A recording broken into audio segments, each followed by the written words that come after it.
Bueno, les doy la bienvenida como siempre a las diferentes plataformas del Mostrador, en esta oportunidad en un nuevo programa de la Semana Política para poder analizar los elementos más importantes de la contingencia política que estamos viviendo en nuestro país. Y para eso estoy conectada con Marco Moreno, director de la Escuela de Gobierno y Comunicaciones de la Universidad Central. Marco, muchas gracias como siempre por entregarnos un poquito de tu tiempo. Hola Francisca, muchas gracias por la invitación. También, como están viendo, estoy conectada con Rodrigo Espinosa, académico de la Escuela de Ciencia Política de la Universidad Diego Portales. Gracias, Rodrigo, por estar acá.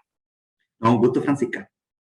Bueno, tal como le comentaba fuera de cámara, la idea es que podamos partir por lo más reciente, que es esta investigación especial que inició Contraloría frente a las denuncias que acusan intervencionismo por parte del Ejecutivo, denuncias particularmente que vienen desde el Partido Republicano, y donde también se suman varios elementos, ¿cierto? Hay sumario en curso en contra del Ministerio de Obras Públicas por un retweet en favor del apruebo, también un sumario del hospital, en el Hospital Regional de Antofagasta también por propaganda alusiva al apruebo, oficios cursados a la alcaldesa de La Pintana por lo mismo, y la Contraloría ha oficiado hasta ahora al menos 11 ocasiones a distintas reparticiones pidiendo información, por supuesto, intervencionismo. Entonces, bueno, ¿cómo ven el panorama en relación a esto?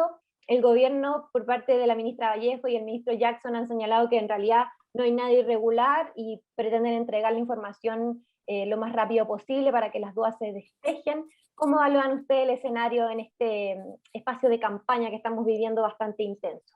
Marco, partamos contigo. Sí, efectivamente los hechos que tú señalas, Francisca, prefiguran lo que son escenarios de polarización política de cara a una elección tan importante como es la del plebiscito del próximo 4 de septiembre, ¿no? Podríamos decir que son normales en una elección las acusaciones de intervencionismo por parte de los gobiernos, ¿no? En el plebiscito pasado se planteaba lo mismo respecto del gobierno anterior, y si nos retrotraemos a otras elecciones vemos que este fenómeno es recurrente, ¿no? Y que se amplifica, diría yo, por la posibilidad que tienen hoy día las redes sociales, además de crear estos climas de denuncias, ¿no es cierto?, de una situación que parece que fuera generalizada. No obstante, los hechos que tú señalabas son hechos puntuales, agotados, y que, como bien sabemos, la Contraloría General de la República ha decidido llevar adelante un proceso para esclarecer si estamos en presencia o no de situaciones constitutivas de delitos desde el punto de vista, ¿no es cierto?, de la administración pública. Por lo tanto, estamos a un poco más de 38 días de la elección y por lo tanto este clima va a seguir pronunciándose en el sentido de que va a aumentar probablemente esta percepción, esta imagen, ¿no es cierto?, de que hay una disputa que está cerrada, ¿no?, contrariamente a lo que venían planteando las encuestas desde las últimas que conocimos el fin de semana. Hay algunas alarmas que se encendieron en el rechazo y evidentemente esto va configurando un clima tenso, competitivo, ¿no?, de disputa, que efectivamente lo que nos tiene que hacer reflexionar es sobre también cuánto el gobierno puede o debe contribuir para mantener también las formas, ¿no? Porque la política cada vez más son formas y no solo el fondo, para evitar que situaciones como esta puedan de alguna manera instalar comunicacionalmente la idea de que aquí están ocurriendo situaciones anómalas que hablan de un intervencionismo del gobierno. La moneda tiene que evitar eso, ¿no? Y por lo tanto tiene que hacer acciones también de autocontrol para no caer en estos errores que son presumiblemente provocados por la impericia, ¿no es cierto?, la falta todavía de manejo de lo que son los asuntos públicos, y eso lleva a tomar a veces decisiones un poco precipitadas en relación con usar medios fiscales o estatales para desarrollar acciones de publicidad de algunas de las opciones en disputa. Rodrigo, ¿cómo lo ves tú? También señalar que esto se da en el marco de la campaña Chile Vota Informado, del despliegue en función de esa campaña, pero donde, claro, se suman elementos, tal como decía Marco, en el escenario de las redes sociales, donde el autocontrol es tremendamente importante. ¿Cómo lo ves? A ver, a nivel global, la conducción por parte de los gobiernos del proceso constituyente es un aspecto crucial. es clave que los gobiernos, al menos en los procesos constituyentes en democracia, conduzcan, dirijan, informen, que no es lo mismo que hacer campaña. Eso es sumamente importante. Pero además, la campaña informativa se cruza, en este caso particular, como un mecanismo de contención a algo que es tremendamente preocupante y que erosiona las bases de la democracia, que son las fake news. O sea, estamos ante una espiral de noticias falsas que es realmente alarmante, donde incluso hay acusaciones de versiones de la propuesta de nueva constitución con artículos falsos, hay constituyentes y organizaciones sociales que dicen que incluso hay trípticos con el sello de la Convención Constitucional que contienen información total y absolutamente falsa. Entonces, ¿qué es lo que ocurre acá? El rol informativo por parte de los gobiernos, y en este caso del gobierno de turno, es crucial. Y de hecho, durante el gobierno de Piñera a mí me llamó mucho la atención el casi silencio o escaso poder de conducción de la campaña informativa pensando en lo que es el plebiscito de entrada, que a ojos de muchos puede ser como algo, digamos, adecuado. O sea, lo inadecuado es, por ejemplo, la visita de una ministra o un ministro a un matinal. Creo yo que ahí eso es bastante inadecuado y además lo que ocurre también es lo que se pueda difundir a través de las redes sociales, si son cuentas oficiales de organismos públicos, si se hace por parte en particular o no en su horario laboral. Pero el tema también acá, más allá de la decisión de Contraloría, creo yo, y aquí comparto mucho lo que dijo María Jaraquemada del Consejo para la Transparencia, de que incluso en el caso de los municipios, el tenerlos amarrados de no informar me parece un tanto exagerado.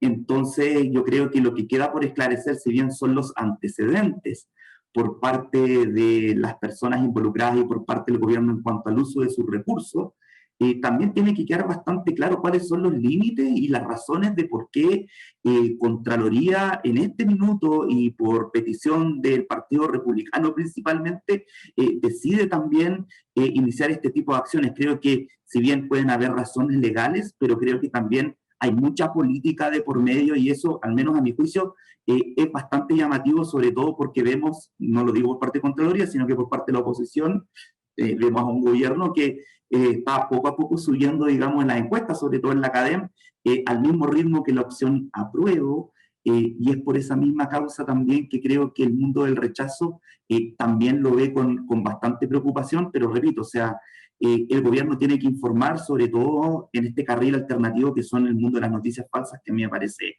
totalmente preocupante. Sí, ese es un punto tremendamente importante el que mencionas. Marco, ¿te parece a ti? Porque Rodrigo ya lo mencionó, que en la campaña del plebiscito anterior, claro, el rol informativo del gobierno fue prácticamente inexistente o pasó desapercibido, no una campaña como la que hay ahora. ¿Podrá estar mediada la percepción por el contraste entre la campaña informativa de un plebiscito y el que vamos a vivir ahora?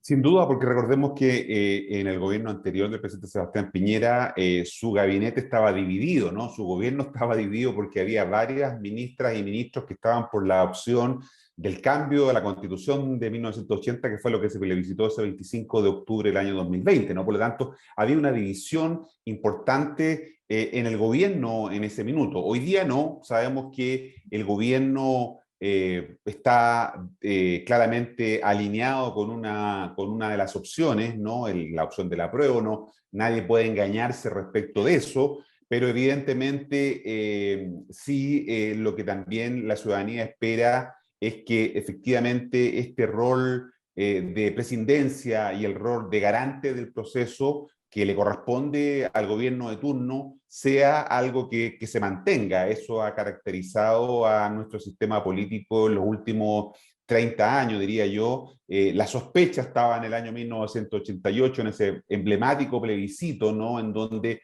había serias dudas de lo que pudiera ocurrir, porque ya había ocurrido fraude, ¿no es cierto?, en el plebiscito de 1980, cuando precisamente se aprobó esta constitución que está hoy día agónica, ¿no? que nadie quiere mantenerla, pero evidentemente es un elemento sobre el que estamos pronunciándonos. Por lo tanto, creo que de todas maneras esto no va a desaparecer del clima político en los próximos días.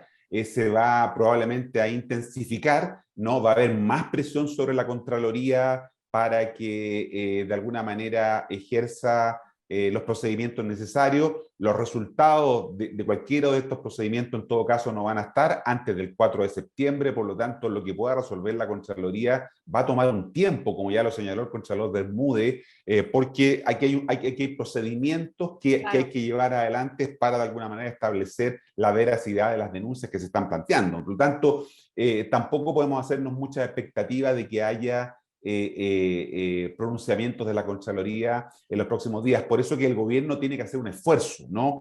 Es un objetivo claro de los gobiernos informar, pero evidentemente tienen que generar las condiciones para que esto no se vaya a malentender, ¿no? Y ahí hay una responsabilidad que tiene que asumir necesariamente la administración del presidente Boric.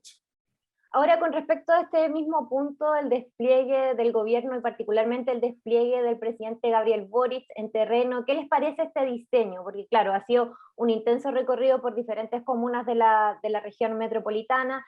Se ha tomado la decisión de que el presidente tiene que asumir un mayor protagonismo después de este punto de inflexión tras sus declaraciones de esta intención de impulsar un nuevo proceso constituyente en el caso de ganar el rechazo. Si proyectamos en el tiempo, ¿podría inclinar una tendencia efectiva hacia la apruebo este diseño de trabajo en terreno del presidente Boric? Rodrigo. Totalmente, o sea, acá hay dos elementos que son sumamente importantes.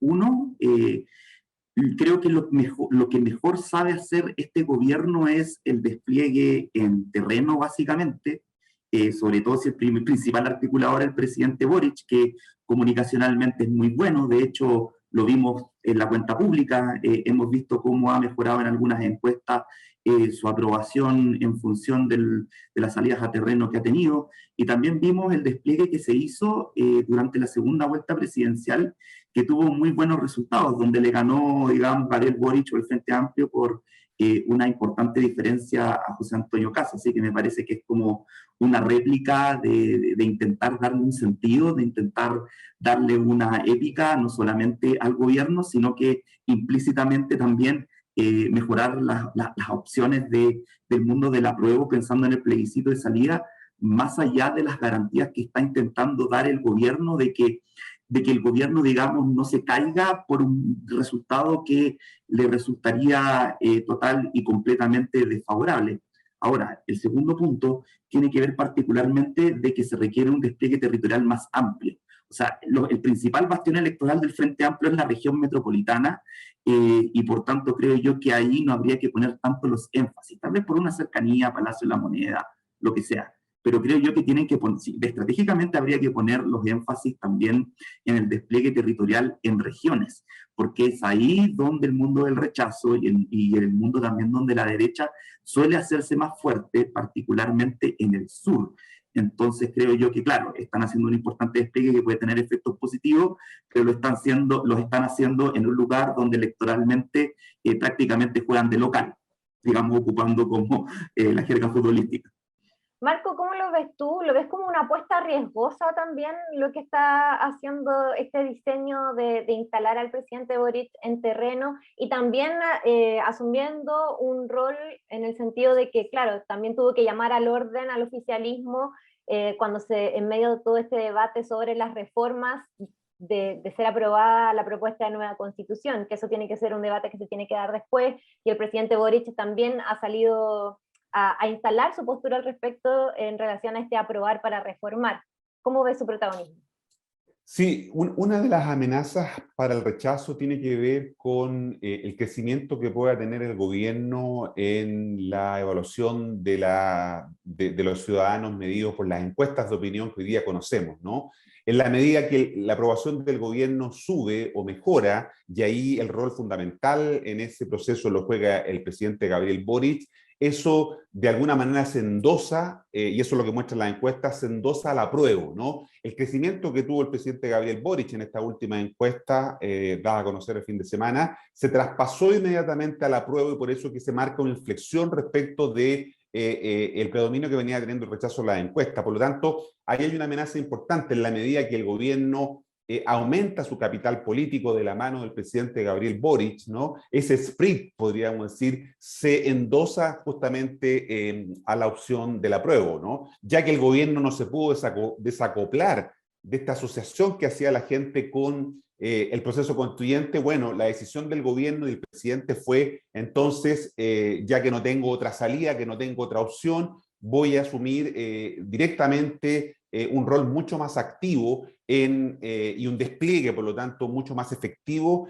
en relación con la opción del apruebo. Aquí hay que tener en cuenta que esta elección del plebiscito se va a jugar de todos modos y se va a decidir en los grandes centros urbanos, ¿no? La región metropolitana, el Gran Valparaíso y la región del Biobío. Allí es donde están los bolsones electorales más importantes, porque si bien es cierto, hay una votación en el norte y en el sur que puede ser favorable al rechazo en términos de densidad electoral, ¿no? De número de personas que puedan concurrir a votar, no es suficiente para poder contrarrestar este bolsón electoral tan importante que hay en los centros urbanos. La elección presidencial, Gabriel Boric la ganó precisamente en estos grandes centros urbanos. Es cierto que creció en el sur y en el norte, mejoró su votación respecto a la primera vuelta, pero la decisión va a estar jugada en los grandes centros urbanos porque hay más, insisto, más electores en disputas, más gente que movilizar.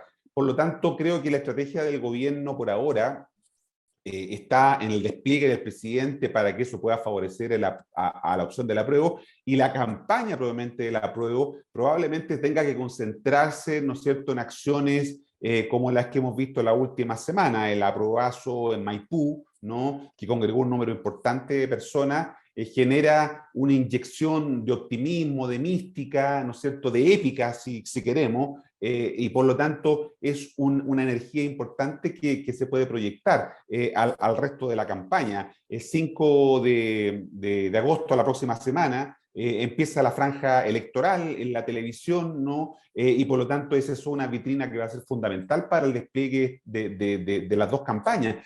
Por tanto, creo yo que vamos a comenzar a vivir esta última recta final, ¿no? Una intensidad mayor de la que habíamos visto hasta ahora, no obstante que, como sabemos, la gente está tomando su decisión, especialmente los indecisos, cada vez más cerca del día de la elección, ¿no? Por lo tanto, van a ser los últimos 10 días, las últimas 2 semanas, ¿no?, las que van a ser fundamentales para el resultado del plebiscito del próximo 4 de septiembre. Sí, sin duda. Bueno, en función del tiempo, la idea es que ahora podamos comentar brevemente lo que está haciendo esta agenda paralela legislativa también y cómo ha estado funcionando el Congreso, la agenda del gobierno, cómo ha sido la tramitación de las últimas prórrogas de estado de excepción en la Araucanía. Se viene una nueva votación en la Cámara de Diputados. ¿Cómo lo ven? ¿Cómo proyectan este escenario, entendiendo que se han sumado otros elementos, como las últimas declaraciones del líder de la CAM, Héctor Yaitul, y esta solicitud de invocar la Ley de Seguridad Interior del Estado por parte de algunos parlamentarios? También se cayó el proyecto de infraestructura crítica, algunos descuelgues por parte del oficialismo están exigiendo un poco ver en concreto esta agenda paralela que se está llevando en la Araucanía, que no tiene que ver únicamente con el tema de militarización. ¿Cómo ven el escenario, cómo proyectan lo que va a ocurrir en el Congreso en los próximos días en relación a la extensión del estado de excepción? Rodrigo.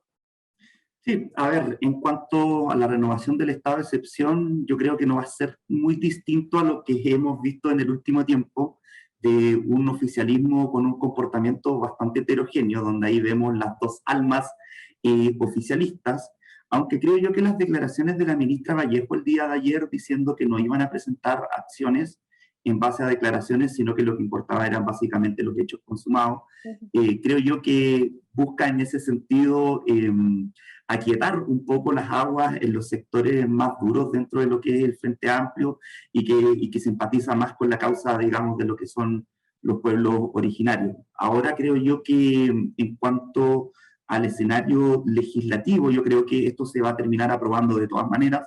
Creo que no va a ser, digamos, un gran problema. Las declaraciones de Héctor Yaitul, sin duda alguna, encienden las alarmas y la preocupación, sobre todo desde el mundo de la derecha, así que los votos claramente van a estar ahí también. Pero por otra parte, esto se cruza con otro evento importante de un empresario en Osorno, donde incluso convencionales que fueron amenazados por esta persona, que ahí se proponía el hecho incluso de fusilarla, ¿verdad? Se ve un clima como muy polarizante también en ese sentido, tanto en el mundo de la izquierda como en el mundo también de la derecha. Y en cuanto a lo que es la otra parte de la agenda, bueno, ahí el gobierno, ¿cierto?, ha concatenado ciertos fracasos legislativos, sobre todo pensando en este estado de excepción intermedio que ni siquiera concitó apoyo dentro de las huestes oficialistas y que se terminó cayendo. Así que no sería nada de raro y bueno, en ese sentido, en cuanto a las derrotas legislativas, los dardos apuntan, sobre todo en materia de orden público, al ministro Jackson y a la ministra Siches, que dicho sea de paso, el día de hoy tuvo un impasse al dejar con la palabra en la boca a una periodista que le estaba preguntando efectivamente acerca del tema del intervencionismo del gobierno en la campaña del plebiscito. Así que también ahí hay ciertos desacertos comunicacionales que yo creo que habría que mejorar pensando en futuras estrategias legislativas también. Marco, ¿cómo lo ves tú? Sobre todo el manejo de la agenda de seguridad del gobierno en estas circunstancias que estamos viviendo. Sí, le cuesta al gobierno ordenar sus filas, le cuesta mantener una agenda definida, con prioridades claras en este ámbito, porque, como decía Rodrigo, hay dos visiones distintas que están plasmadas en la actual administración del presidente Boric. Ha sido difícil no cuadrar efectivamente el ordenamiento de las bancadas, ¿no? Eso ha generado alguna dificultad y lo hemos visto en el veto, por ejemplo, al proyecto de infraestructura crítica de hace una semana atrás, lo vimos respecto de las anteriores iniciativas que el gobierno ha llevado adelante, el retiro acotado, el proyecto, ¿no es cierto?, de estado de excepción acotado, que han sido o se han caído fundamentalmente porque no se cuenta con los votos. Entonces hay un problema serio con la coalición, con las coaliciones de gobierno. El presidente va a tener que enfrentar este desafío el 5 de septiembre, sea cual sea el resultado, ¿no? Gane el apruebo o gane el rechazo. El gran desafío del presidente Gabriel Boric es cómo enfrenta de ahí en adelante una gestión ordenando las coaliciones de tal manera de poder contar con esos apoyos en el Congreso. Recordemos que en el veto al proyecto de infraestructura crítica hubo 16 votos descolgados de la coalición del presidente, de Apruebo Dignidad. Por lo tanto, ya sea porque no fueron a votar, porque se abstuvieron o porque votaron en contra. Entonces, hay una dificultad allí que el presidente, para poder continuar adelante con su proyecto de gobierno, tiene que resolver. Es un nudo que todavía no logra desatarse adecuadamente y por eso que el presidente ha tenido que echar a tallar como líder de la coalición. Y ese es su desafío que tiene ahora por delante, cómo establece una coalición para poder enfrentar la dificultad que tiene en la tramitación legislativa de sus proyectos. Ahora, para cerrar, ya que nos queda un minuto, ¿cómo proyectan, a propósito de lo mismo que dice Marco, el rol de los ministros? El protagonismo de los ministros en función de la agenda legislativa que se viene. Se presentó la reforma tributaria, ¿cierto? Se va a iniciar esa discusión, se viene la presentación de la reforma de pensiones. ¿Cómo evalúan ese escenario legislativo de tramitación que se viene por delante y que apunta también a reformas estructurales que son la base del programa de gobierno del presidente Boric? Rodrigo. Yo creo ahí que el rol de Mario Marcel va a ser clave. O sea, es una de las figuras mejor evaluadas del oficialismo, y además que ha sido prácticamente en algunos momentos, de facto obviamente, reemplazando a Giorgio Jackson en las relaciones con el Congreso. Así que creo yo que el rol mediador de Marcel en esta agenda de reformas estructurales va a ser crucial, sobre todo a la hora de tender puentes, así que me parece que va a ser el nombre clave pensando en estas batallas legislativas. Básicamente eso. ¿Marco? Es que probablemente lo que vamos a tener también el 5 de septiembre es un cambio de gabinete, un ajuste de las piezas y por lo tanto Marcel es un nombre que sin duda se va a mantener porque ha entendido mejor esta lógica de relación con el Congreso, pero hay otras ministras y otros ministros que efectivamente no han podido finalmente ser funcionales a un engranaje. Hay un problema de acción colectiva que tiene que resolverse y la manera de hacerlo es cambiando esas piezas, ¿no? O modificándolas, y por lo tanto vamos a tener una configuración distinta a partir del 5 de septiembre, el 5, el 6, en fin, en esa semana será probablemente, claro, post plebiscito, el ajuste que el gobierno tendrá que hacer para poder enfrentar el desafío de un gobierno que todavía tiene 3 años por delante de gestión, 3 años y medio, y por lo tanto es mucho tiempo como para poder no hacer ahora ajustes para enfrentar de mejor manera ese desafío. Perfecto, Marco Moreno, Rodrigo Espinosa, les quiero agradecer por estos minutos de conexión con la audiencia del Mostrador. Hicimos un repaso bastante rápido de las agendas paralelas que están corriendo en nuestro país, la gestión del gobierno al respecto, así que espero que nos encontremos en otra oportunidad para seguir analizando ya cada vez más cerca del hito histórico del plebiscito del 4 de septiembre. Así que nos estamos viendo, muchas gracias. Un gusto. Chao, muchas gracias.